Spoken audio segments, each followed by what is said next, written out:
আপনি বলেন আমি তোমাদের সকলের জন্য আল্লাহ তাআলার পক্ষ থেকে প্রেরিত রাসূল, প্রেরিত হয়েছি। তাহলে আমার আপনার নবী কোন গোত্র, কোন বংশ, শুধুমাত্র আরবের জন্য নবী নয়। আল্লাহ তাআলা জানিয়ে দেন আমার আপনার নবী হলেন সকলের জন্য নবী। এই সকলের জন্য নবী দ্বারা কি শুধু এই পৃথিবীবাসী তাদের জন্য নবী, বা শুধুমাত্র মানুষ আমার আপনার নবী কি শুধু তাদের জন্য নবী? বিষয়টা এমন নয়, বরং গোটা সৃষ্টিকুলের সকলের জন্য নবী হলেন আমার আপনার নবী। নবীজির আগে সব নবীর নবুয়তির একটা পরিব্যাপ্তি ছিল, এরিয়া ছিল, নির্দিষ্ট সীমানা ছিল, গণ্ডি ছিল। কারণ দেখা গেছে পৃথিবীতে এক সময় একাধিক নবী ছিলেন, পাশাপাশি এলাকায় তারা অবস্থান করতেন। কিন্তু আমার আপনার নবীজির নবুয়তির পরিব্যাপ্তি কত দূর, আমার আপনার নবীজির নবুয়তির পরিব্যাপ্তি হলো তত দূর, আল্লাহ তাআলার রবুবিয়তের বিস্তৃতি যত দূর। তার মানে যেই জায়গার রব আল্লাহ, সেই জায়গার নবী রহমত মুহাম্মাদুর রাসূলুল্লাহ। পবিত্র কোরআনুল কারীমের সর্বাধিক পাঠিত সূরা সূরা ফাতিহা। সূরা ফাতিহা এমন এক সূরা প্রত্যেক নামাজের প্রতি রাকাতে লাগে। ইমামের পেছনে যখন পড়া হয়, ইমামের কেরাতি, মুসল্লির কেরাত, তখন আমরা পড়ি না, তখন ইমামেরটা শুনি। একা যখন সুন্নাত পড়ি, নফল পড়ি, তখন প্রতি রাকাতে সূরা ফাতিহা নিজে পড়ি। সূরা ফাতিহার শুরুতেই আমরা বলি আলহামদুলিল্লাহি রাব্বিল আলামিন। সকল প্রশংসা আল্লাহর জন্য। আল্লাহকে বলে যিনি জগৎ সমূহের রব। আলম এক বচন, আলামিন বহু বচন। তার মানে আল্লাহ তাআলা বলেন জগৎ একটা নয়, অগণিত জগৎ আছে। মহাকাশ নিয়ে যারা গবেষণা করে মাঝে মধ্যে দেখবেন তারা বলে এত আলোকবর্ষ দূরে একটা নতুন গ্রহের সন্ধান পাওয়া গেছে, নতুন একটা আলম, নতুন একটা জগতের সন্ধান পাওয়া গেছে। গোটা পৃথিবীব্যাপী তোলপাড় সৃষ্টি হয়ে যায় যে পৃথিবীবাসী নতুন করে একটা স্থানের সন্ধান পেয়েছে, ওই জায়গায় মানব বসতি স্থাপন করা হবে। তাহলে নাসা যদি নতুন একটা আলম তথা জগতের সন্ধান পায়, গোটা পৃথিবীতে তোলপাড় সৃষ্টি হয়ে যায়। কিন্তু আল্লাহ তাআলা ১৫০০ বছর আগে আল্লাহ তাআলা কোরআনুল কারীম নাজিল করে জানিয়ে দিলেন যে শোনো, এই জগৎ শুধু একটা জগৎ এমনটা নয়, বরং এই পৃথিবী একটা জগৎ এমনটা নয়, বরং আরো অগণিত জগৎ যিনি সৃষ্টি করেছেন তিনি কে? অগণিত জগৎ। যেই আল্লাহ জগৎ সমূহের রব, সেই আল্লাহ কোরআনুল কারীমের মধ্যে ঘোষণা দেন ওয়ামা আরসালনাকা ইল্লা রাহমাতাল লিল আলামিন। আল্লাহ তাআলা বলেন শুধুমাত্র আমি আপনাকে জগৎ সমূহের জন্য রহমত হিসাবে প্রেরণ করেছি। তার মানে যত জগৎ আছে সব জগতের রব প্রতিপালক আল্লাহ, আর যত জগৎ আছে সব জগতের জন্য রহমত হলেন মুহাম্মাদুর রাসূলুল্লাহ। আল্লাহ সুবহানাহু ওয়া তাআলা আমাদেরকে এ দুনিয়াতে অনেক নিয়ামত দান করেছেন, দামি দামি নিয়ামত আল্লাহ তাআলা আমাদেরকে দিয়েছেন।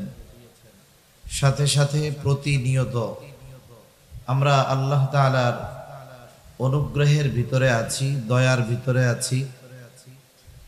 প্রতিটা জীবনের প্রতিটা ক্ষণে ক্ষণে, প্রতিটা মুহূর্তে মুহূর্তে মহান রব আমাদের প্রতি করুণা বর্ষণ করেছেন, অনুগ্রহের ধারা তিনি আমাদের উপরে অব্যাহত রেখেছেন। এ দুনিয়াতে এমন কোন সৃষ্টি নাই যে আল্লাহ তাআলার নিয়ামত ভোগ করতেছে না। এ দুনিয়াতে আল্লাহ তাআলা অনেক দামি দামি নিয়ামত, যারা বেঈমান এমন মানুষগুলাও প্রতিনিয়ত আল্লাহ তাআলার দেওয়া অসংখ্য দামি দামি নিয়ামত ভোগ করতেছে। এই দুনিয়াতে আল্লাহ প্রদত্ত দামি দামি নেয়ামতগুলোর মধ্যে অন্যতম দামি এক নেয়ামত হলো আল্লাহ তাআলা আমাদেরকে ঈমানের মতো মহা এক নেয়ামত দান করেছেন, সাথে সাথে মুহাম্মাদুর রাসূলুল্লাহ সাল্লাল্লাহু আলাইহি ওয়াসাল্লামের উম্মত তিনি আমাদেরকে বানিয়েছেন। এমন এক নবীর উম্মত আল্লাহ তাআলা আমাদেরকে বানিয়েছেন, সেই নবীর শান মান মর্যাদা দুনিয়ার কোনো মানুষ আলোচনা করে রাসূলুল্লাহ সাল্লাল্লাহু আলাইহি ওয়াসাল্লামের যেই শান মান মর্যাদা পরিপূর্ণভাবে কোনো বক্তা বক্তব্যের মাধ্যমে, কোনো লেখক তার লেখার মাধ্যমে রাসূল আকরাম সাল্লাল্লাহু আলাইহি ওয়াসাল্লামের আখলাক চরিত্রকে বলা এবং কালি দিয়ে সাদা কাগজে লিপিবদ্ধ করা অসম্ভব। কারণ রাসূল সাল্লাল্লাহু আলাইহি ওয়াসাল্লামের চারিত্রিক ব্যাপারে আল্লাহ তাআলার ঘোষণা হলো ওয়া ইন্নাকা লাআলা খুলুকিন আযীম, আপনি মহান চরিত্রে অধিষ্ঠিত। আমরা যাকে বড় বলি, আমরা যা কিছু বড় বলি সেই বড়র একটা সীমাবদ্ধতা থাকতে পারে, কিন্তু আরশে আজিমের মালিক যেটাকে মহান বলেন সেটা কত মহান হতে পারে, কত বড় হতে পারে, এটা আমাদের মতো সাধারণ মানুষের জন্য কল্পনায় আনাও অসম্ভব। শুধু তাই না, এমন এক নবীর উম্মত আল্লাহ তাআলা আমাদেরকে বানিয়েছেন যে এই পৃথিবীতে এমন একটা মুহূর্ত অতিবাহিত হয় না যেই মুহূর্তে আল্লাহ তাআলার নামের সাথে সাথে আমার আপনার নবীজির নাম উচ্চারিত হয় না। এই পৃথিবীর প্রতিটা মুহূর্তে আল্লাহ তাআলার নামের সাথে মুহাম্মাদুর রাসূলুল্লাহ সাল্লাল্লাহু আলাইহি ওয়াসাল্লামের নাম উচ্চারিত হতে থাকে। যেমন মুসলিম বিশ্বে সর্বপ্রথম ফজরের আজান শুরু হয় ইন্দোনেশিয়া থেকে নিয়ে, এভাবে একেবারে চলতে থাকে আফ্রিকার দেশ মৌরিতানিয়া পর্যন্ত। ইন্দোনেশিয়া থেকে নিয়ে মৌরিতানিয়ার এই সময়ের দূরত্ব হলো 9 ঘন্টা। তার মানে ইন্দোনেশিয়াতে যখন সুবহে সাদিক হয়, ফজরের ওয়াক্ত হয়, তার ঠিক 9 ঘন্টা পরে ওই মৌরিতানিয়ায় ওখানে ফজরের ওয়াক্ত হয়। তাহলে ইন্দোনেশিয়া থেকে শুরু হলো ফজরের আজান, এক ধারাবাহিকতায় এই আজান গোটা পৃথিবী ব্যাপী ফজরের আজান চলে কমপক্ষে 9 ঘন্টা। কয় ঘন্টা? 9 ঘন্টা। আজানের মধ্যে আল্লাহ তাআলার বড়ত্বের কথা বলার সাথে সাথে আমার আপনার নবীজির কথা আছে না নাই? আছে। আবার নামাজ চলতেছে, নামাজের মধ্যে আমার আপনার নবীজির কথা আছে না নাই? মজলিস চলতেছে, নবীজির কথা আছে না নাই? দোয়া চলতেছে, যত বিনয়ের সাথে দোয়া করা হোক না কেন, যেই দোয়ার মধ্যে দুরূদ শরীফ নাই, আল্লাহ তাআলার কাছে ওই দোয়া পৌঁছাবে না। তাহলে জীবনের প্রতিটা পারতে পারতে আল্লাহ তাআলা রাসূল আকরাম সাল্লাল্লাহু আলাইহি ওয়াসাল্লামের আলোচনাকে রেখে দিয়েছেন। এজন্য আল্লাহ তাআলা বলেন ওয়া রাফা'না লাকা যিকরাক, আমি আপনার স্মরণকে, আপনার আলোচনাকে সমুন্নত করে দিয়েছি। সুবহানাল্লাহ। যেখানেই আল্লাহ সেখানেই আলোচনা হয় মুহাম্মাদুর রাসূলুল্লাহ সাল্লাল্লাহু আলাইহি ওয়াসাল্লামের। কেন হবে না? কারণ আল্লাহ তাআলা আমার আপনার নবীজির সম্মান ওই পর্যন্ত পৌঁছিয়ে দিয়েছেন। আমার আপনার নবীর আগে এ দুনিয়াতে 1 লক্ষ মতান্তরে 2,24,000 নবী রাসূল আগমন করেছেন। অনেক বড় বড় নবী দুনিয়ায় এসেছেন। আল্লাহ তাআলা আমার আপনার নবীর আগে কোন নবীকে গোটা সৃষ্টি জগতের জন্য নবী হিসাবে পাঠান নাই। আমার আপনার নবীর আগে যত নবী এ দুনিয়াতে এসেছেন, সব নবী কোন না কোন বংশের জন্য নবী, কোন না কোন গোত্রের জন্য নবী, কোন না কোন এলাকার জন্য নবী, কিন্তু গোটা পৃথিবী তথা গোটা সৃষ্টি জগতের জন্য আল্লাহ তাআলা আমার আপনার নবীর আগে কাউকে নবী বানিয়ে পাঠান নাই। কোরআনুল কারীমের মধ্যে আল্লাহ তাআলা কয়েকজন নবীর কথা এরকম বলছেন। যেমন আল্লাহ তাআলা বলেন, ওয়া ইলা আদিন আখাহুম হুদা, আদ গোত্রের জন্য আল্লাহ তাআলা তাদের ভাই হুদ আলাইহিস সালামকে নবী হিসাবে প্রেরণ করেছেন। ওয়া ইলা সামুদা আখাহুম সালিহা, আল্লাহ তাআলা সামুদ গোত্রের জন্য তাদের ভাই সালেহ আলাইহিস সালামকে নবী হিসাবে প্রেরণ করেছেন। ওয়া ইলা মাদিয়ানা আখাহুম শুআইবা, আল্লাহ তাআলা বলেন তিনি মাদিয়ানবাসীর জন্য তাদের ভাই শুআইব আলাইহিস সালামকে নবী হিসাবে প্রেরণ করেছেন। কত বড় জলিলুল কদর পয়গম্বর মুসা আলাইহিস সালাম আল্লাহ তাআলার সাথে সরাসরি কথা বলতেন। কোরআনুল কারীমে এককভাবে সবচাইতে বেশি বার মুসা আলাইহিস সালামের নাম উল্লেখ হয়েছে। ওয়া কাল্লামাল্লাহু মুসা তাকলিমা, এত বড় জলিলুল কদর পয়গম্বর মুসা আলাইহিস সালাম বনি ইসরাইলদের জন্য নবী, এই হলো তিনি শুধুমাত্র আমাদের নবী। হযরত ঈসা আলাইহিস সালাম আল্লাহ তাআলা তার মাধ্যমে তার কুদরতের বহিঃপ্রকাশ ঘটিয়েছেন। পিতাবিহীন তিনি দুনিয়াতে এসেছেন। আল্লাহ তাআলা এবং কুদরত তার মাধ্যমে বহিঃপ্রকাশ করিয়েছেন। শুধু তাই না, যখন ঈসা আলাইহিস সালাতু ওয়াস সালাম মাতৃকোলে ছিলেন, দুগ্ধপোষ্য শিশু, যে কথা বলতে পারে না, কিছু বোঝে না, ওই অবস্থায় মুসা আলাইহিস সালামের জবান থেকে কথা বের করেছেন কে?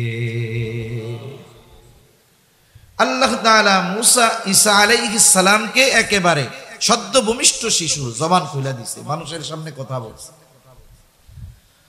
আদম আলাইহিস সালাতু ওয়াস সালাম আল্লাহ তাআলা বলেন খলাকতু বিয়াদাইয়া, আমি নিজের হাতে সৃষ্টি করেছি। আদম আলাইহিস সালামের ব্যাপারে আল্লাহ তাআলা বলেন তিনি মানব কুলের পিতা, কিন্তু সব মানুষের জন্য নবী না।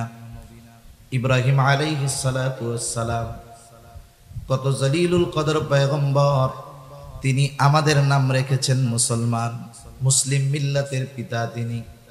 আল্লাহ তাআলা বলেন মিল্লাতা আবিকুম ইব্রাহিম হুয়া সাম্মাকুমুল মুসলিমিন, তিনি সব মুসলমানদের পিতা, তবে সব মুসলমানের জন্য নবী না। কিন্তু আমার আপনার নবীর ব্যাপারে আল্লাহ তাআলা বলেন, আপনি বলেন কুল ইয়া আইয়ুহান নাসু ইন্নী রাসূলুল্লাহি ইলাইকুম জামিআ, আপনি বলেন আমি তোমাদের সকলের জন্য আল্লাহ তাআলার পক্ষ থেকে প্রেরিত রাসূল, প্রেরিত হয়েছি। তাহলে আমার আপনার নবী কোন গোত্র, কোন বংশ, শুধুমাত্র আরবের জন্য নবী নয়। আল্লাহ তাআলা জানিয়ে দেন আমার আপনার নবী হলেন সকলের জন্য নবী। এই সকলের জন্য নবী দ্বারা কি শুধু এই পৃথিবীবাসী তাদের জন্য নবী, বা শুধুমাত্র মানুষ আমার আপনার নবী কি শুধু তাদের জন্য নবী? বিষয়টা এমন নয়, বরং গোটা সৃষ্টিকুলের সকলের জন্য নবী হলেন আমার আপনার নবী। নবীজির আগে সব নবীর নবুয়তির একটা পরিব্যাপ্তি ছিল, এরিয়া ছিল, নির্দিষ্ট সীমানা ছিল, গণ্ডি ছিল। কারণ দেখা গেছে পৃথিবীতে এক সময় একাধিক নবী ছিলেন, পাশাপাশি এলাকায় তারা অবস্থান করতেন। কিন্তু আমার আপনার নবীজির নবুয়তির পরিব্যাপ্তি কত দূর, আমার আপনার নবীজির নবুয়তির পরিব্যাপ্তি হলো তত দূর, আল্লাহ তাআলার রবুবিয়তের বিস্তৃতি যত দূর। তার মানে যেই জায়গার রব আল্লাহ, সেই জায়গার নবী রহমত মুহাম্মাদুর রাসূলুল্লাহ। পবিত্র কোরআনুল কারীমের সর্বাধিক পাঠিত সূরা সূরা ফাতিহা। সূরা ফাতিহা এমন এক সূরা প্রত্যেক নামাজের প্রতি রাকাতে লাগে। ইমামের পেছনে যখন পড়া হয়, ইমামের কেরাতি, মুসল্লির কেরাত, তখন আমরা পড়ি না, তখন ইমামেরটা শুনি। একা যখন সুন্নাত পড়ি, নফল পড়ি, তখন প্রতি রাকাতে সূরা ফাতিহা নিজে পড়ি। সূরা ফাতিহার শুরুতেই আমরা বলি আলহামদুলিল্লাহি রাব্বিল আলামিন। সকল প্রশংসা আল্লাহর জন্য। আল্লাহকে বলে যিনি জগৎ সমূহের রব। আলম এক বচন, আলামিন বহু বচন। তার মানে আল্লাহ তাআলা বলেন জগৎ একটা নয়, অগণিত জগৎ আছে। মহাকাশ নিয়ে যারা গবেষণা করে মাঝে মধ্যে দেখবেন তারা বলে এত আলোকবর্ষ দূরে একটা নতুন গ্রহের সন্ধান পাওয়া গেছে, নতুন একটা আলম, নতুন একটা জগতের সন্ধান পাওয়া গেছে। গোটা পৃথিবী ব্যাপী তোলপাড় সৃষ্টি হয়ে যায় যে পৃথিবীবাসী নতুন করে একটা স্থানের সন্ধান পেয়েছে, ওই জায়গায় মানব বসতি স্থাপন করা হবে। তাহলে নাসা যদি নতুন একটা আলম তথা জগতের সন্ধান পায়, গোটা পৃথিবীতে তোলপাড় সৃষ্টি হয়ে যায়। কিন্তু আল্লাহ তাআলা ১৫০০ বছর আগে আল্লাহ তাআলা কোরআনুল কারীম নাজিল করে জানিয়ে দিলেন যে শোনো, এই জগৎ শুধু একটা জগৎ এমনটা নয়, বরং এই পৃথিবী একটা জগৎ এমনটা নয়, বরং আরো অগণিত জগৎ যিনি সৃষ্টি করেছেন তিনি কে? অগণিত জগৎ। যেই আল্লাহ জগৎ সমূহের রব, সেই আল্লাহ কোরআনুল কারীমের মধ্যে ঘোষণা দেন, ওয়ামা আরসালনাকা ইল্লা রাহমাতাল লিল আলামিন। আল্লাহ তাআলা বলেন শুধুমাত্র আমি আপনাকে জগৎ সমূহের জন্য রহমত হিসাবে প্রেরণ করেছি। তার মানে যত জগৎ আছে সব জগতের রব প্রতিপালক আল্লাহ, আর যত জগৎ আছে সব জগতের জন্য রহমত হলেন মুহাম্মাদুর রাসূলুল্লাহ। গোটা সৃষ্টি জগতের মধ্যে শুধু এই পৃথিবী না, পৃথিবী তো মহাকাশের নিচে। পৃথিবীর অবস্থানটা কেমনে ব্যাখ্যা করা যায়? মহাকাশের নিচে পৃথিবীর অবস্থানটা হলো সমুদ্রের মধ্যে এক ফোঁটা পানির যেমন অবস্থান, মহাসমুদ্রের মধ্যে এক ফোঁটা পানি যেমন, প্রথম আসমানের নিচে পৃথিবীর অবস্থান তেমন। তার মানে এটা গোনার মধ্যেই কিছু নেই। এত সুবিশাল আল্লাহ তাআলা এই প্রথম আসমানকে আল্লাহ তাআলা সৃষ্টি করেছেন, আর এর নিচে সব গ্রহগুলো। এরকম তো একটা না, আরো ৬টা আছে। তাহলে এইরকম যত জগৎ আছে সব জগতের মধ্যে কোনো একটা ইঞ্চি জায়গা নাই যে যেই জায়গার রব আল্লাহ তাআলা নয়। এরকম কোন জায়গা আছে নাকি? দ্বিতীয় আসমানের নিচে আছে নাকি ২-১ ইঞ্চি জায়গা যেই জায়গার রব আল্লাহ তাআলা নয়? আছে এরকম? কোথাও নাই। যেমন গোটা সৃষ্টি জগতের মধ্যে ১ ইঞ্চি জায়গাও নাই যেই জায়গার রব আল্লাহ তাআলা নয়, অনুরূপ ভাবে গোটা সৃষ্টি জগতের মধ্যে ১ ইঞ্চি জায়গাও নাই যেই জায়গার রহমত আমার আপনার নবী নয়। তিনি সকলের জন্য নবী, তিনি সব সৃষ্টির জন্য তিনি রহমত। শুধুমাত্র মুমিনদের জন্য নয়, বরং তিনি রহমাতুল লিল আলামিন হওয়ার কারণে পৃথিবীর সকল সৃষ্টি, এমনকি যারা অন্তরের মধ্যে ইসলামের ব্যাপারে সর্বোচ্চ বিদ্বেষ লালন করে, তাদের কর্ম কথার মাধ্যমে ইসলামের বিরোধিতা করে, এমনকি যারা স্বয়ং নবীজির উপস্থিতিতে নবীজির উপরে জুলুম করেছে, আমার আপনার নবীজিকে বারবার হত্যার অপচেষ্টা করেছে, এই মানুষগুলো আমার আপনার নবীজি রহমত হওয়ার সুবিধা ভোগ করেছে। গোটা পৃথিবীর নবীজি রহমাতুল লিল আলামিন হওয়ার সুবিধা ভোগ করতেছে, কিয়ামত পর্যন্ত করবে।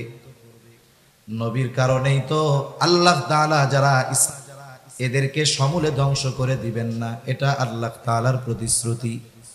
তা না হলে যেই পরিমাণ পাপাচার অনাচার, নবীজি যদি আল্লাহ তাআলার কাছে এই ফরিয়াদ না করতেন, তাহলে দেখা যাইত অতীতের অনেক উম্মতের মতো এই উম্মতেরও কিছু মানুষের উপরে এমন আযাব আসতো যে তারা সমূলে নির্মূল হয়ে যাইত।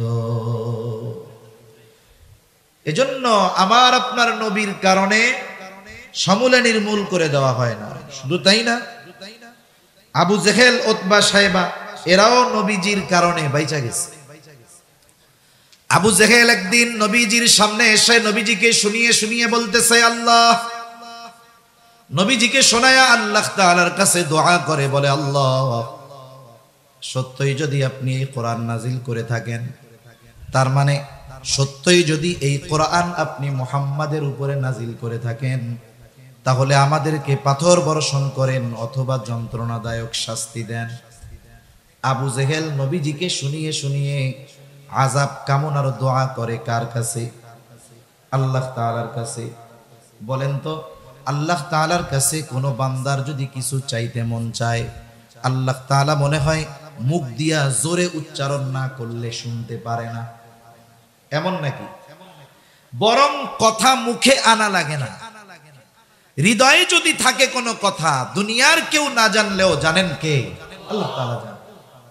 তাহলে ওর যদি আযাব গজব মনেই চায় যে আসুক আমার উপর, তাইলে নবীজিকে শুনিয়ে শুনিয়ে বলার দরকার কি? গভীর রাতে উঠে আল্লাহ তাআলার কাছে বললেই তো হইল। এক নাম্বার বলার কারণ হলো যে আসলে এই কথার দ্বারা নবীজিকে একটু খোসা দিতে চায়, কষ্ট দিতে চায় কথার মাধ্যমে। দুই নাম্বার বিষয় হলো যে মক্কার মুশরিকেরা আল্লাহ তাআলার কাছে কেন চায়, দোয়া করে? ওরা তো ওদের দেবদেবীদের কাছে গিয়া বলবে। বাস্তবতা হলো মক্কার মুশরিকেরা যদিও আল্লাহ তাআলার সাথে শিরিক করত, তবেও তারা আল্লাহ তাআলার অস্তিত্বে অবিশ্বাসী ছিল না, বরং স্রষ্টা হিসাবে তারা আল্লাহ তাআলাকে বিশ্বাস করত। এ কথা আমার নয়, বরং কোরআনুল কারীমের মধ্যে আল্লাহ তাআলা বলেন, ওয়ালাইন সাআলতাহুম মান খালাকাস সামাওয়াতি ওয়াল আরদ লায়াকুলুন্নাল্লাহ। আল্লাহ তাআলা বলেন, আপনি যদি তাদের কাছে জানতে চান, তাদেরকে যদি জিজ্ঞাসা করেন, মান খালাকাস সামাওয়াতি ওয়াল আরদ, আসমান এবং জমিনের স্রষ্টাকে, এই প্রশ্ন যদি আপনি তাদের কাছে করেন, ওরা ওদের দেবদেবীদের কথা বলবে না। জবাব কি দিবে? আল্লাহ তাআলা দুইটা তাকিদ দিয়ে তাদের জবাব বলেন।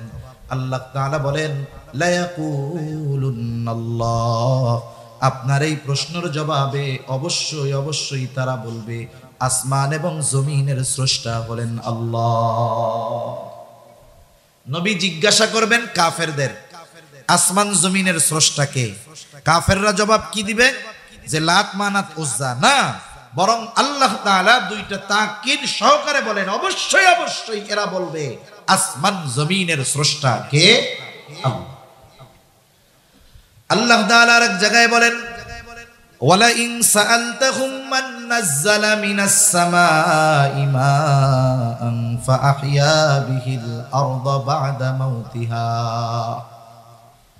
আপনি যদি তাদের জিজ্ঞাসা করেন, মান নাযালা মিনাস সামাই মা, কে আসমান হতে বাড়ি বর্ষণ করে, পানি বর্ষণ করে? শুধু তাই না, ফাআহইয়া বিহিল আরদা বা'দা মাউতিহা, ওই পানি বর্ষণ করার দ্বারা মৃত জমিন তথা ফসল উৎপাদনের অনুপযুক্ত জমিনকে কে ফসল উৎপাদনের জন্য উপযুক্ত করে তোলে? অর্থাৎ ওই পানির দ্বারা মৃত জমিনকে কে পুনরুজ্জীবিত করে তোলে? ওরা ওদের দেবদেবীদের কথা বলবে না, কি বলবে জবাবে? আল্লাহ তাআলা বলেন, লায়াকুলুন্নাল্লাহ, আপনার এই প্রশ্নের জবাবে অবশ্যই অবশ্যই তারা বলবে এগুলো যিনি করেন তিনি কে? বলবে অবশ্যই অবশ্যই আল্লাহ এগুলো দেন। আল্লাহ তাআলা এক জায়গায় বলেন, ওয়ালাইন সাআলতাহুম মান খালাকাহুম লায়াকুলুন্নাল্লাহ, আপনি যদি তাদের জিজ্ঞাসা করেন তাদের স্রষ্টাকে, কে তাদেরকে সৃষ্টি করেছে? না এমনিই হয়ে গেছি, প্রাকৃতিক ভাবে হয়েছি, বরং কি বলবে?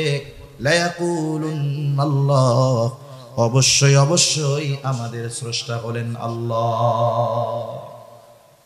তাহলে আল্লাহ তাআলার অস্তিত্বের ব্যাপারে তাদের কি দৃঢ় বিশ্বাস ছিল, কিন্তু তারা এমন কিছু আল্লাহ তাআলার সাথে শিরক করত যার কারণে তাদের এই বিশ্বাস মূল্যহীন হয়ে গেছে, কোনো দাম নাই।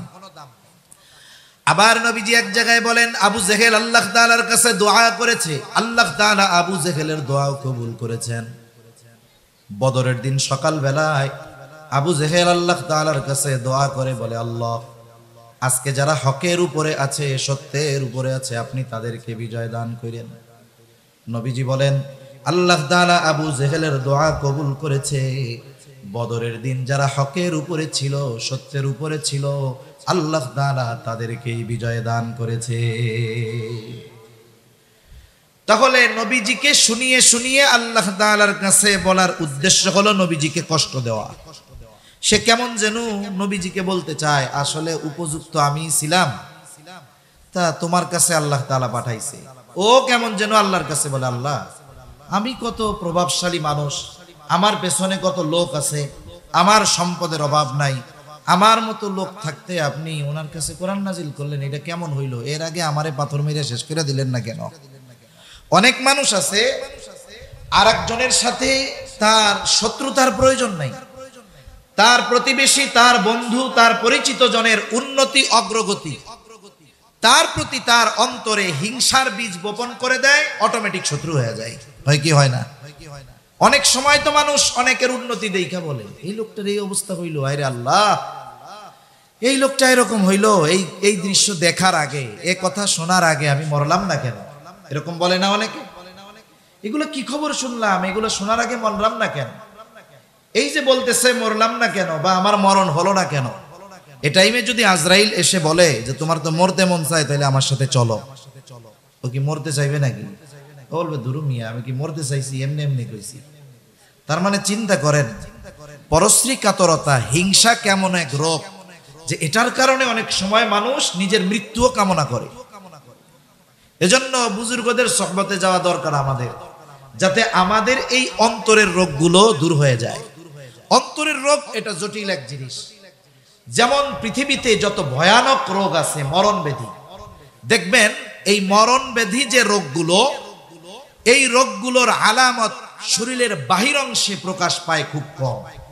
হার্টের রোগ আপনি বাহিরে কিছু দেখবেন না, ভিতর দেহ খেয়ে ফেলছে, বাহিরে কিছুই টের পাওয়া যায় না।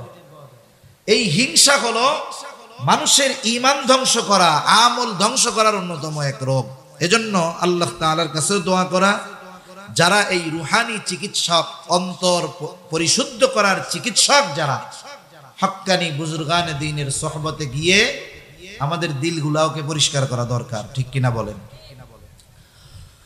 তা আবু জেহেল এই কথা নবীজিরে শোনায় শোনায় বলতেছে, মানুষ যখন আমাকে আপনাকে কোনো কথা বলবে, তিরস্কার করে, খোঁচা মেরে, মানুষ হিসাবে স্বাভাবিক আমার আপনার খারাপ লাগতেই পারে, ঠিক কিনা বলেন?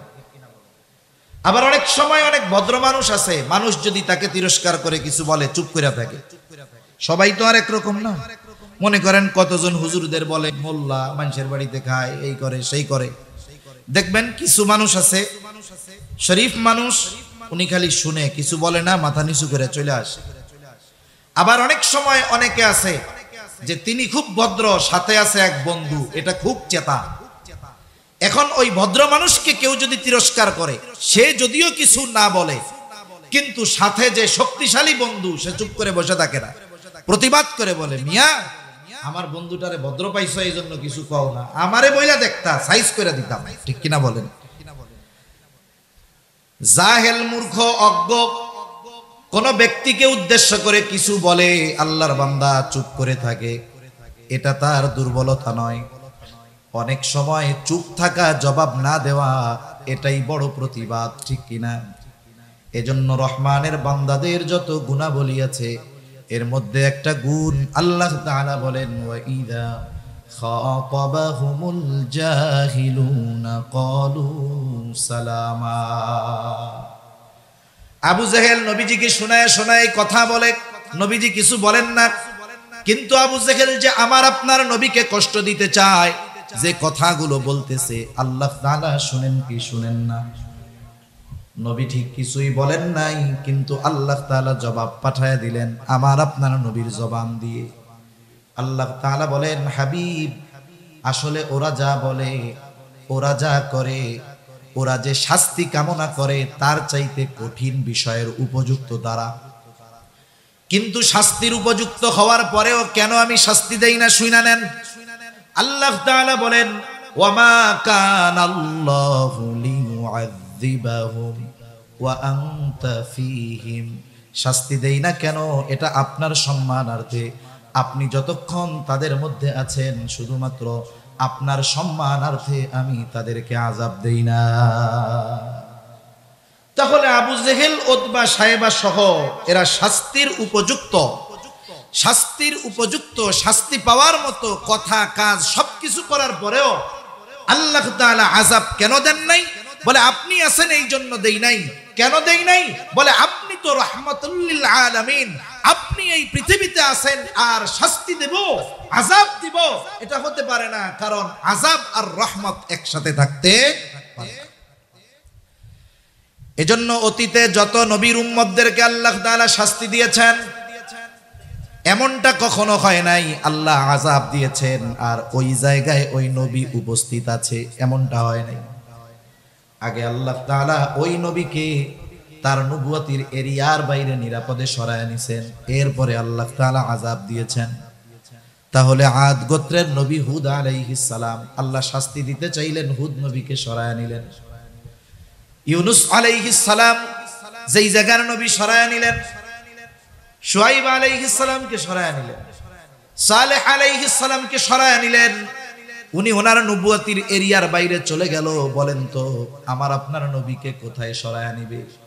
কারণ সরানোর মতো 1 ইঞ্চি জায়গা গোটা সৃষ্টি জগতের কোথাও নাই, কারণ আমার আপনার নবী হলেন রহমাতুল লিল আলামিন।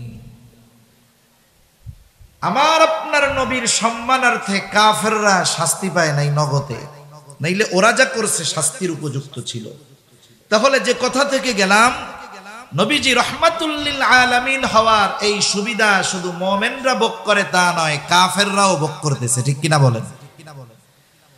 আবার দেখেন এই উম্মতের জন্য নবীজির কেমন দয়া, আল্লাহ তাআলা তার অন্তরটাকে কত নরম বানায় দিয়েছে, অন্তরের মধ্যে কত রহমত, কত দয়া ভরপুর করে দিয়েছে। আব্দুল্লাহ ইবনে আমর ইবনুল আস রাদিয়াল্লাহু তাআলা আনহু থেকে বর্ণিত, নবীজি কোরআন থেকে তিলাওয়াত করলেন যা আল্লাহ তাআলা ইব্রাহিম আলাইহিস সালামের ব্যাপারে নাজিল করেছেন। কোরআনে কি নাজিল করেছেন? আল্লাহ কোরআনুল কারীমের 13তম পারা সূরা ইব্রাহিমের মধ্যে আল্লাহ তাআলা ইব্রাহিম আলাইহিস সালাম তার গুনাহগার উম্মতের জন্য ক্ষমা চেয়ে আল্লাহ তাআলার কাছে দোয়া করেছেন। ওই দোয়ার কথাটাই আল্লাহ তাআলা কোরআনে জানিয়ে দিয়ে বলেন, রব্বি ইন্নাহুন্না আযলালনা কাসীরাম মিনান নাস ফামান তাবিআনি ফাইন্নাহু মিন্নি ওয়া মান আসানি ফাইন্নাকা গফুরুর রহিম। ইব্রাহিম আলাইহিস সালাম বলেন, ও রব, এই প্রতিমাগুলো, এই মূর্তিগুলো অধিকাংশ মানুষকে পথচ্যুত করে ফেলেছে। ফামান তাবিআনি ফাইন্নাহু মিন্নি, যে আমার আনুগত্য করেছে সে তো আমার দলভুক্ত। আমান আসানি, যে আমার আনুগত্য করে নাই, যদিও করে নাই, যদিও মানে নাই, তথাপিও তো ইব্রাহিম আলাইহিস সালামের উম্মত। কারণ আমার আপনার নবীজির নবুয়তির পরে কিয়ামত পর্যন্ত যত মানুষ আসবে, যত মানুষ আছে, যত মানুষ দুনিয়া থেকে চলে গেছে, যে যে ধর্মের অনুসারী হোক না কেন, সকল মানুষই আমার আপনার নবীজির উম্মত। অনেক সময় এমনটা হয় যে বাধ্য সন্তানের চাইতে মা বাবা অবাধ্য সন্তানকে দিয়ে দোয়া তার জন্য বেশি করে, তার কথা মানুষের কাছে বেশি বলে। সন্তান অবাধ্য কিন্তু তার জন্য বেশি চিন্তিত থাকে। কেন? বলে মোহাব্বতের কারণে। চিন্তা করে যেগুলো তো বাধ্য ওগুলো তো একটা রাস্তা হইছে, কিন্তু যেটা অবাধ্য এটার কি হবে? মা বাবা সন্তান খারাপ হওয়ার পরেও তাকে ত্যায্য পুত্র করে দেয় না, বের করে দেয় না, বরং তার পরিবর্তনের জন্য আল্লাহ তাআলার কাছে দোয়া করে, মানুষের কাছে বলে, উলামায়ে কেরামের কাছে বলে, দেখেন একটু কিছু করা যায় কিনা। কেন করে? মোহাব্বতের কারণে।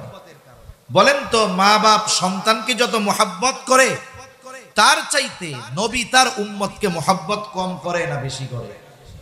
কত বেশি করে এটা মাপা যাবে না, পরিমাপ করা যাবে না। কত ভালোবাসে নবী। আসলে আমাকে আপনাকে ভালোবাসে কে? দুনিয়াতেও এটা মোটামুটি বোঝা যায়। মুসিবতে বিপদে যে পাশে থাকে আসলে সে ভালোবাসে। মুখ দিয়া শুধু বললে হবে না ভালোবাসি ভালোবাসি, কিন্তু বিপদের সময় নাই। বাস্তবে এই সব মানুষ ভালোবাসে না। বাস্তবে ভালোবাসে তারা, বিপদে পাশে থাকে যারা। এই দুনিয়ার বিপদ চোখ বন্ধ হবে, বিপদ শেষ। আসল বিপদ তো কিয়ামতের দিন, আসল বিপদ তো মুসিবতের দিন। দুনিয়ার বিপদে, দুনিয়ার মুসিবতে সন্তান যদি বিপদে পড়ে বাবা সাহায্যের জন্য দৌড়িয়ে যায়, ভাই বিপদে পড়লে ভাই যায়, বাবা পড়লে ছেলে যায়, ছেলে পড়লে বাবা যায় সাহায্য করার জন্য। বলেন তো কিয়ামতের দিন যখন কেউ মুসিবতে পড়বে, বাবা মুসিবতে পড়লে সন্তান কি বাবার পাশে এসে দাঁড়াবে নাকি? ওই দিনের মুসিবত এমন মুসিবত কেউ কাউরে চিনবে না। আল্লাহ তাআলা বলেন, ইয়াউমা ইয়াফিরুল মারউ মিন আখিহি ওয়া উম্মিহি ওয়া আবিহি ওয়া সাহিবাতিহি ওয়া বানিহি লিকুল্লি ইমরিইম মিনহুম ইয়াউমা ইদিন শা'নুন ইউগনি। কিয়ামতের দিন ভাই ভাইয়ের থেকে পলায়ন করবে, ওয়া উম্মিহি ওয়া আবিহি পিতা মাতার থেকে পলায়ন করবে, ওয়া সাহিবাতিহি ওয়া বানিহি স্ত্রী সন্তানদের থেকে পলায়ন করবে। দুনিয়ায় একটা বাবা 14 ঘন্টা 16 ঘন্টা 18 ঘন্টা ডিউটি করে, অনেকে দেশে করে অনেকে বিদেশে করে। সারাদিন পরিশ্রমের পর এই লোকটা যখন বাসায় ফিরে মা বাবার চেহারা দেখে, স্ত্রী সন্তানের চেহারা দেখার সাথে সাথে তার 16 ঘন্টা 18 ঘন্টার কষ্ট দূর হয়ে যায়। প্রবাসে যারা থাকে কত পরিশ্রম কষ্টের পরে বাসায় ফিরে মোবাইলে ফোন দেয়, এই সন্তানের চেহারাটা দেখতে যায়, একটু কথা বলে, মোবাইলের চেহারা দেখে সারা দিনের কষ্ট তার দূর হয়ে যায়। তার মানে দুনিয়ার কষ্ট দূর করার জন্য মানুষ স্ত্রীর চেহারা দেখে, সন্তানের চেহারা দেখে, মা বাবার সাথে কথা বলে, মা বাবার চেহারা দেখে। কিন্তু কিয়ামতের দিন ওই মুসিবত এমন মুসিবত, যেই দিন সন্তানের চেহারা দেখলে চিন্তা দূর হবে না, মা বাবার চেহারা দেখলে চিন্তা দূর হবে না, বরং ওই দিন মানুষেরা স্ত্রী সন্তানদের চেহারা দেখাটাকে আরো বড় মুসিবতের কারণ মনে করবে। এই জন্য একজন একজনের থেকে পালাতে থাকবে। সেই দিন সবাই নিজ চিন্তায় বিভোর থাকবে, চিন্তিত থাকবে সবাই। আমার আপনার নবীজিও চিন্তিত থাকবে, তবে সবাই চিন্তিত থাকবে নিজের জন্য, নবীজি চিন্তিত থাকবেন উম্মতের জন্য। কেমন চিন্তিত থাকবেন? একটা মানুষ যদি পেরেশানিতে থাকে, চিন্তায় থাকে, যত আরামের বিছানা দেওয়া হোক না কেন, শীতাতপ নিয়ন্ত্রিত ব্যবস্থা থাকুক না কেন, সে বিছানায় যখন শুয়ে পড়ে ঘুমের ট্যাবলেট খাইলেও তার ঘুম আসে না। পায়চারি করে, বাহিরে যায়, ছাদে যায়, হাঁটাহাঁটি করে, এক জায়গায় সে স্থির থাকতে পারে না। নবীজি কিয়ামতের দিন উম্মতের চিন্তায় এক জায়গায় থাকবেন না। নবীজি একবার চলে যাবেন হাউজে কাউসারের কাছে, না জানি তার কোনো উম্মত পানি পানে মাহরুম হয়ে যায়। আর একবার চলে যাবেন মিজানের কাছে, না জানি তার কোনো উম্মত ওজনে ধরা পড়ে যায়। আবার চলে যাবেন জাহান্নামের কাছে, না জানি কোনো উম্মতকে জাহান্নামে দিয়ে দেওয়া হয়। আর একবার চলে যাবেন পুলসেরাতের কাছে, না জানি কোনো উম্মত পুল পাড়ি দিতে ব্যর্থ হয়ে যায়। আবার উম্মতের জন্য সুপারিশ দরকার, আল্লাহ তাআলার কাছে চলে যাবেন সুপারিশ করার জন্য। সব নবী জান্নাত অভিমুখে রওনা হয়ে যাবে, জান্নাতের দোরগোড়ায় পৌঁছিয়ে যাবে, কিন্তু জান্নাতের দরজা বন্ধ। বলে খোলো না কেন? বলে যিনি আসলে খোলা হবে তিনি আসেন নাই। কোথায় তিনি? হাসরের ময়দানে। কি করতেছেন? উম্মতের চিন্তায় বিভোর। বলে নবী ততক্ষণ পর্যন্ত জান্নাত অভিমুখে রওনা হবে না, যতক্ষণ না তার ওই উম্মত, যার অন্তরে যাররা পরিমাণ হলেও ঈমান ছিল, তার ব্যাপারে যতক্ষণ আল্লাহ তাআলার পক্ষ থেকে জান্নাতের নিশ্চয়তা না আসবে, ততক্ষণ পর্যন্ত আমার আপনার নবী নিজে জান্নাত অভিমুখে রওনা হবে না। তাহলে বাস্তবতা হলো মা বাবা কতটুকু ভালোবাসে, তার চাইতে বেশি ভালো আমার আপনার নবী আমাকে আপনাকে বাসে। ইব্রাহিম আলাইহিস সালাম তার উম্মতকে ভালোবাসে। এই জন্য আল্লাহ তাআলার কাছে কেমন যেন বলতে চায়, ও রব, যারা আমার আনুগত্য করে নাই তারাও তো আমার উম্মত, ফা ইন্নাকা গফুরুর রহিম। কেমন যেন বলতে চায়, আপনি তো গফুর, আপনি তো রহিম, আপনি চাইলে আমার এই গুনাহগার উম্মত গুলাকেও মাফ করে দিতে পারে। وقال عيسى عليه السلام إن تعذبهم فإنهم عبادك وإن تغفر لهم فإنك أنت العزيز الحكيم। ঈসা আলাইহিস সালাম তার গুনাহগার উম্মতের জন্য আল্লাহ তাআলার কাছে দোয়া করে বলে, ইন তুআযিবুহুম ফাইন্নাহুম ইবাদুক, আপনি যদি তাদেরকে শাস্তি দেন তারা তো আপনারই বান্দা, ওয়া ইন তাগফির লাহুম ফাইন্নাকা আনতাল আজিজুল হাকীম, আর আপনি যদি তাদেরকে মাফ করে দেন, আরে আপনি তো আজিজ, আপনি তো হাকিম, আপনি মহাপরাক্রমশালী, মহাপ্রজ্ঞাময়। ঈসা আলাইহিস সালাম কেমন যেন বলে, আল্লাহ আমার উম্মত আপনার গুনাহগার বান্দাগুলারে আপনি মাফ করে দেন। দুই নবী তার উম্মতের জন্য ক্ষমা চেয়ে আল্লাহ তাআলার কাছে দোয়া করছে। নবীজি উম্মতের কথা তো সব সময় অন্তরে আছে। যার বাবা মারা গেছে সব সময় অন্তরে বাবার কথা থাকে না? থাকে। কিন্তু যখন আরেকজনের বাবাকে দেখে বাবার কথা একটু তখন বেশি মনে পড়ে। নবীজি সব সময় উম্মতের চিন্তা করেন, কিন্তু দুই নবী যখন উম্মতের ব্যাপারে দোয়া করছে উম্মতের কথা একটু বেশি মনে পড়ে গেছে। এবার নবীজি কি করলেন? ফারাফা ইয়াদাইহি ওয়া ক্বালা আল্লাহুম্মা উম্মতি উম্মতি ওয়া বাকা। নবীজি দুই হাত উঁচু করলেন, দুই হাত উঁচু করে বলতেছেন, আল্লাহুম্মা উম্মতি আল্লাহুম্মা উম্মতি, আয় আল্লাহ আমার উম্মত আমার উম্মত। আর দুই চোখ দিয়ে অজরে পানি জোরে পড়তেছে। নবীজি কান্না করেন আর এটা বলতেছেন, আমার উম্মত আমার উম্মত। আল্লাহ তাআলা জিবরাইল আলাইহিস সালামকে বলে, জিবরাইল যাও মুহাম্মাদের কান্নার কারণ জিজ্ঞাসা করো। জিবরাইল আলাইহিস সালাম চলে এসেছে, এসে জিজ্ঞাসা করে আপনার কান্নার কারণ কি? যদিও আপনার কান্নার কারণ আপনার মালিক জানে, এরপরেও তিনি শুনতে চায়। আরে আল্লাহ জানার পরে কেন শুনতে চায়? মাঝে মধ্যে আমি বলি, বৃহস্পতিবার বিকাল বেলায় মক্তবের বা হিফজখানার ছোট একটা বাচ্চা ওস্তাদের কাছে গেছে আসরের পরে, ওস্তাদের পাশে বসে শুধু কান্না করে, কিছু বলে না। ছোট বাচ্চা, বলেন তো বৃহস্পতিবারে কোনো মক্তবের বা হিফজখানার ছোট বাচ্চা যদি হুজুরের পাশে বসে কান্না করে, কি জন্য কান্না করে ওস্তাদকে বলার দরকার আছে নাকি? বলেন তো কেন কান্না করে? ছুটি চায়, বাসায় যেতে চায়, ওস্তাদও বুঝে, জিজ্ঞাসা করে কান্না করো কেন? এবার কান্নার গতি আরো বাইরে যায়। ও চিন্তা করে আমি কাঁদতেছি কেন? হুজুর বোঝার পরেও আবার জিজ্ঞাসা করে কেন? হুজুর বলে, তুমি যতই কান্নাকাটি করো লাভ নাই, কারণ আগে কও। এইবার কান্না জড়িত কণ্ঠে ছেলেটা ওস্তাদের কাছে বলে, ওস্তাদ আমার আম্মাকে একটু দেখতে মন চায়, ছোট ভাইটাকে একটু দেখতে মন চায়, একটু ছুটি দেন, বাড়িতে যাব। ওস্তাদ এবার একটা হাসি দিয়া বলে, যাও আগামীকাল মাগরিবের আগে চলে আসবা। এখন কথা হলো, ছাত্রের কান্নার কারণ জানার পরেও ওস্তাদ ছাত্রর মুখে শুনতে যায় কেন? বলে এটা হলো ওস্তাদ আর ছাত্রের মধ্যে মহব্বতের বহিঃপ্রকাশ। নবীজি কান্না করে কেন জানার পরেও কেন আল্লাহ শুনতে চায়? বলে এটা হলো আমার আপনার নবীর প্রতি আল্লাহ তাআলার ভালোবাসার বহিঃপ্রকাশ। উম্মতের ব্যাপারে সব কথা খুলে বলছে জিবরাইল আলাইহিস সালামকে। জিবরাইল আলাইহিস সালাম গিয়ে বলে, আল্লাহ আপনার হাবিবের কান্নার কারণ তার উম্মত। আল্লাহ তাআলা বলে, যাও আমার হাবিবকে মুহাম্মদকে গিয়া জানায় দাও, অচিরেই আমি তাকে তার উম্মতের ব্যাপারে সন্তুষ্ট করব, অসন্তুষ্ট করব না। আল্লাহ তাআলা কোরআনুল কারীমের মধ্যে সূরাতুদ দুহার মধ্যে বলেন, ওয়ালা সাউফা ইউতিকা রাব্বুকা ফাতারদা, অচিরেই আপনার রব আপনাকে এমন কিছু দিবেন যে আপনি খুশি হয়ে যাবেন।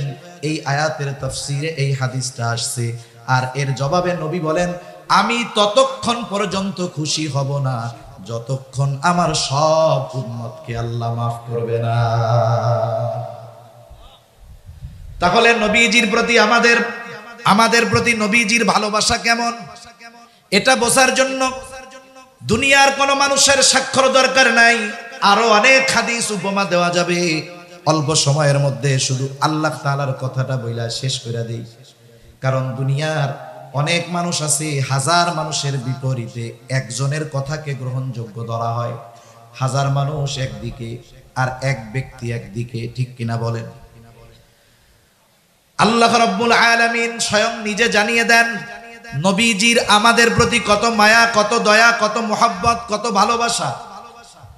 আল্লাহ তাআলা সেই কথা কোরআনুল কারীমের মধ্যে বলেন, লাকাদ জাআকুম রাসূলুম মিন আনফুসিকুম আজিজুন আলাইহি মা আনিতুম হারিসুন আলাইকুম বিল মুমিনিনা রাউফুর রহিম। আল্লাহ তাআলা বলেন, তোমাদের মধ্য থেকে তোমাদের জন্য এমন একজন রাসূল এসেছেন। কেমন সেই রাসূল? আল্লাহ তাআলা এক নাম্বার বলেন আজিজুন আলাইহি মা আনিতুম, তোমাদের জন্য যেটা কষ্টের সেটা তার জন্য কষ্টের। তার মানে তিনি হলেন সমব্যথী। তোমরা যেটাতে কষ্ট পাও তিনিও সেটাতে কষ্ট পায়। এটা আবার কেমন কথা? আমার হাত কেটে গেছে, আমার পা কেটে গেছে, হাত ভেঙে গেছে, কষ্ট তো আমি পাবো, আপনি কেমনে পাবেন? এই যে একজনের কষ্টে আরেকজন যে কষ্ট অনুভব করে, এটার মূল কালেকশন হলো মোহাব্বত, ভালোবাসা।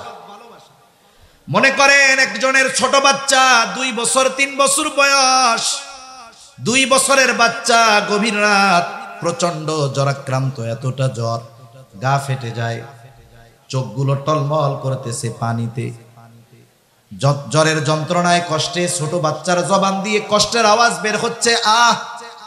গভীর রাত, দোকানও খোলা নাই, ডাক্তারের কাছে নেওয়ারও কোনো উপায় নাই। সন্তানের এত কষ্ট, পাশে বসে আছে তার মা বাবা। যাদের সন্তান আছে অনুধাবন করতে পারবেন। বলেন তো, জ্বরাক্রান্ত ওই শিশু বাচ্চা জ্বরের কারণে যত কষ্ট পায়, তার পাশে বসে থাকা সুস্থ মা বাবা সন্তানের চাইতে কষ্ট বেশি পায় না কম পায়? কম না বেশি পায়? যাদের বাচ্চা কাচ্চা নেই এরা তো এটা সহজে বুঝবে, যাদের আছে এরা বুঝবে। তাহলে কষ্ট কেন পায়? অন্য মা বাবা তো পাবে না, উনরা কেন পায়? বলে সন্তান তো মোহাব্বতের কারণে, ওর কষ্ট মা বাবার কষ্টের কারণ হয়। যেই মা বাবা সন্তানের কষ্টে কষ্ট পায় মোহাব্বতের কারণে, বলেন তো সেই উম্মতের কারণে নবী কষ্ট কেন পাবে না? সন্তানকে মা বাবা যত ভালোবাসে তার চাইতে অগণিত গুণ বেশি ভালো নবী তার উম্মতকে বাসে। আল্লাহ তাআলা সেই জন্য বলেন তিনি হলেন আজিজ, সমব্যথী। 2 নাম্বার, আল্লাহ রাব্বুল আলামিন বলেন হারিসুন আলাইকুম, তিনি তোমাদের জন্য কল্যাণকামী। তবে মুমিনদের জন্য আল্লাহ তাআলা নবীজিকে বিশেষ অনুগ্রহ বলে অভিহিত করেছেন। আর এক জায়গায় আল্লাহ তাআলা বলেন লাকাদ মান্নাল্লাহু আলাল মুমিনিনা ইয বাআসা ফীহিম রাসূলাম মিন আনফুসিহিম, যে আল্লাহ তাআলার বিশেষ অনুগ্রহ মুমিনদের উপর যে তিনি তাদের মধ্য থেকে তাদের জন্য একজন রাসূল পাঠিয়েছেন। এই জন্য নবী মুমিনদের জন্য স্পেশাল অনুগ্রহ। এ কথাও আল্লাহ তাআলা বলেন এই রাসূল সবার জন্য সমব্যথী, কল্যাণকামী। তবে মুমিনদের জন্য স্পেশাল ভাবে তিনি কেমন? বলে বিল মুমিনিনা রাউফুর রহিম, তিনি মুমিনদের জন্য হলেন অতি সদয় পরম দয়ালু। রাউফুর রহিম হলেন আল্লাহ। রাউফুর রহিম কে? দুনিয়ার কেউ কি রাউফুর রহিম হতে পারে? যদি কেউ বলে আমার পীর সাহেব রাউফ রহিম, তাহলে তুমি বলতে হবে তুমিও বেঈমান, তোমার পীরও বেঈমান, ঠিক কিনা বলেন? রাউফুর রহিম একমাত্র আল্লাহ। ওই রাউফুর রহিম আল্লাহ, অতি সদয় পরম দয়ালু ওই মালিক নবীজির তার মুমিন উম্মতদের প্রতি কেমন দয়া, মায়া, মোহাব্বত, ভালোবাসা, এটা বোঝানোর জন্য স্বয়ং নিজের গুণবাচক শব্দ আমার আপনার নবীজির সাথে আল্লাহ ব্যবহার করেছেন। সুবহানাল্লাহ। এই কথার দ্বারা এতটুকুই বোঝা যায় যে আসলে আমার আপনার নবীর উম্মতের প্রতি কেমন মায়া। শুধু যে মুমিনদের প্রতি নবীজির এই মায়া ছিল তা নয়, গোটা সৃষ্টি জগতের সকল মাখলুকের প্রতি নবীজির মায়া ছিল, দয়া ছিল, ঠিক কিনা বলেন? এজন্যই তো আল্লাহ তাআলা আমার আপনার নবীকে রহমাতুল লিল আলামিন হিসাবে অভিহিত করেছেন। আমাদের প্রতি নবীজির যেই মোহাব্বত, এই মোহাব্বত আমাদেরকে অনুধাবন করতে হবে। এই মুহাব্বত যদি কেউ অনুধাবন করতে পারে, ওই ব্যক্তি নবীর ব্যাপারে কোনো কটূক্তি, নবীর ব্যাপারে কোনো বেয়াদবিমূলক আচরণ, যারা নবীর মুহাব্বতকে অনুধাবন করতে পারে তারা নবীর প্রতি কোনো ধরনের অশালীন আচরণকে মেনে নিতে পারে না, জীবন দিয়ে হলেও এগুলোর প্রতিবাদ করে। ঠিক কিনা বলে? আল্লাহ তাআলা আমাদের সকলকে নবীজির আমাদের প্রতি মুহাব্বতকে অনুধাবন করে আমাদেরকেও আমাদের জীবনের চাইতে নবীজিকে বেশি মুহাব্বত করার তৌফিক আল্লাহ তাআলা দান করেন। সকলে বলি আমিন। ওয়া আখিরু দাওয়ানা আলহামদুলিল্লাহি রাব্বিল আলামিন। আসসালামু আলাইকুম ওয়া রাহমাতুল্লাহি ওয়া বারাকাতুহু।